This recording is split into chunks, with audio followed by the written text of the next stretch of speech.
Hi, I'm Dr Lily from Melbourne Climate Futures at the University of Melbourne, and welcome to Climate Kids, where we answer the questions about climate that you want answered. Today we have Finn and Theo asking questions about the ocean, and I'm prepared because I put my goggles on. Go ahead, Theo, with your first question. We are listening. Hello, my name is Theo, and I am going to talk about global warming. Are boats bad for the ocean? Thank you. Theo, that is a great question. Boats are really cool things, and they've been used by human beings for thousands of years. And if, when you're thinking about boats, you're thinking of things like kayaks or canoes or rafts or rowboats or sailing ships, then no, those kind of boats are not bad for the ocean. It's when you add an engine to these boats that they start to become bad for the ocean. And we have a lot of big boats or ships in the world with a lot of really large engines. These ships are really noisy. And for animals like whales, that noise can be horrible. You see, sound travels much further and is much more intense underwater. And whales use really low-pitched sounds to communicate.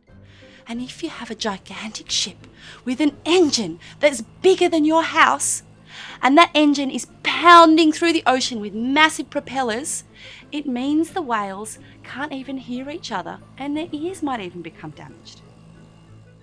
But let's go now to Dr. Linden in the future. Dr. Linden, our roving reporter who jumps across time as easily as jumping puddles.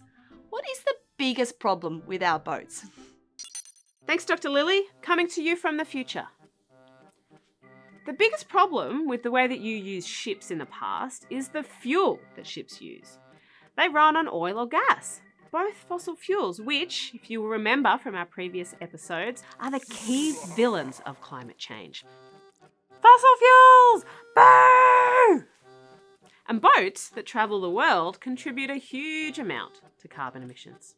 In fact, back in your time, if international shipping was a country, it would be among the top 10 carbon dioxide emitters in the whole world. And that is really not a list you want to be on.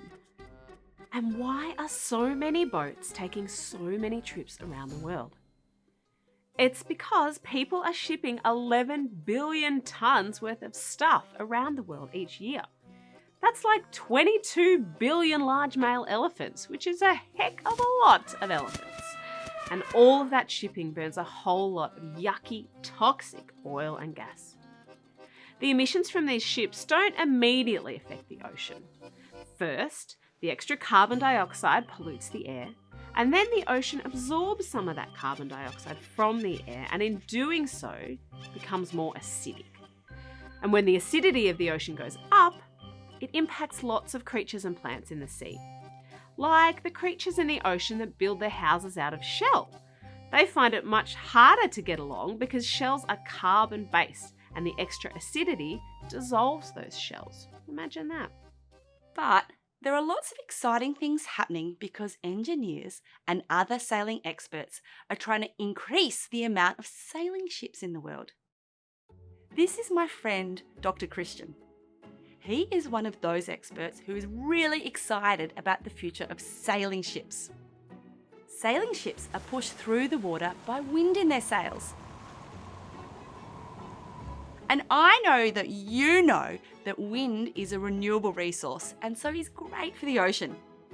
Here are some of the sailing ships being used in the world with wind power right now. Next, we have a question from Finn. Hi, my name's Finn. I'm 4 years old. Why do they keep throwing rubbish in the ocean? Finn, great question. And I'm going to answer your question by telling you about a swimmer, Ben LeCompte, and how he swam across a beautiful part of the ocean known as the Great Pacific Garbage Patch. Hold on a second, Lily. I might be from the future, but I'm not silly. Did you just say a garbage patch? That doesn't sound very beautiful. Okay, Linden, maybe beautiful isn't the right word. Vast and impressive is maybe better. Oh, if you're talking about the Great Pacific Garbage Patch, I think you should be going for words like disgusting, disturbing, horrible, bleh, gross. Look, this is what it looks like in your time. Oh, yuck. Bleh. Look. Okay, Linden, I see your point. Anyway, Ben Lecomte is a French swimmer who, a few years ago, decided to swim across the Pacific Ocean to raise attention to your issue, Finn, rubbish in the ocean. He swam through a humongous patch of rubbish that had collected in the ocean because of the way the ocean currents collect plastic rubbish together. What he and other experts point out is that while some people, perhaps naughty people like pirates, are throwing rubbish in the ocean, most of the rubbish in the ocean is actually dropped on land. A plastic bottle or small bits of paint dropped into a river in Australia might end up in America or even the Great Pacific Garbage Patch. To stop rubbish going into the ocean, we first need to stop it going into the rivers. How do we do that? Well, most of the rubbish going into rivers is because communities around the world can't cope with all the rubbish that we produce in this world, and that rubbish can blow or get washed into rivers. And there are piles of rubbish everywhere. Australia sends its plastic rubbish all around the world, in boats that pollute the ocean. Double whammy, how silly. Countries around the world are now trying to stop making plastic, which is really light and floats in the rivers, and instead trying to force us to use paper containers or no containers at all.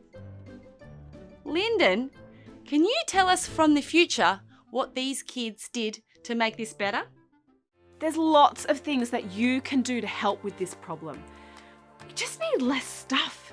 Buy things from op shops rather than getting new things. Re-gift presents. Buy things that are made locally rather than getting stuff from the other side of the world. Another cool thing you could do is maybe learn to sail. It's not only super fun, but it's going to become a very useful skill as you come into my future. You want to avoid buying things that have any disposable plastic. So single-use plastic stuff, we don't need it. Try not to buy that stuff as much as you can. If you see someone littering, dog them in. Don't forget the 5 R's as well. Refuse, reduce, reuse or repurpose, and then recycle. So there's a lot of other options before things can be recycled. Thanks for tuning in to another episode of Climate Kids. See you next time.